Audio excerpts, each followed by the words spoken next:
بسم اللہ الرحمن الرحیم۔ السلام علیکم ورحمۃ اللہ وبرکاتہ۔ ایک روز رسول اللہ صلی اللہ علیہ وآلہ وسلم، حضرت ابو بکر صدیق، حضرت عمر فاروق اور حضرت سعد بن ابی وقاص رضوان اللہ علیہ اجمعین مسجد حرام میں تشریف فرما تھے کہ نبی بنی زبید کا ایک آدمی آیا اور اس نے کہا، قریش کے لوگوں، تمہارے ہاں کون تجارتی مال لانے کی ہمت کرے گا جبکہ تم باہر سے آنے والوں کو لوٹ لیتے ہو؟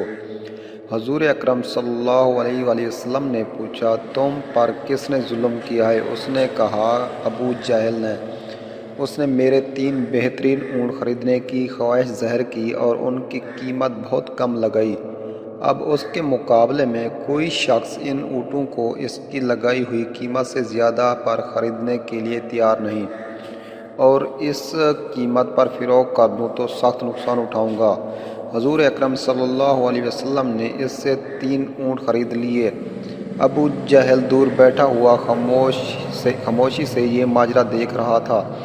حضور اکرم صلی اللہ علیہ وسلم اس کے پاس تشریف لے گئے اور فرمایا، خبردار جو تم نے پھر کسی کے ساتھ ایسی حرکت کی جو اس غریب بدو کے ساتھ کی ہے، ورنہ میں بری طرح پیش آؤں گا۔ مشرکین جو وہاں موجود تھے ابو جہل کو شرم دلانے لگے، تم نے محمد صلی اللہ علیہ وسلم کے سامنے ایسی کمزوری دکھائی کہ شبہ ہوتا ہے شاید تم ان کی پیروی اختیار کرنے والے ہو۔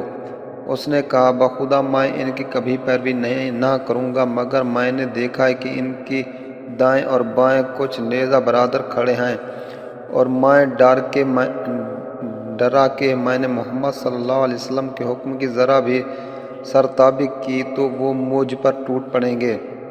دوستو، امید ہے آپ کو ہماری یہ ویڈیوز اچھی لگی ہوگی۔ اگر ویڈیو اچھی لگے تو ہماری حوصلہ افزائی کے لیے ہمارے چینل کو ضرور سبسکرائب کریں، کامنٹس کریں، لائک کریں، شیئر کریں۔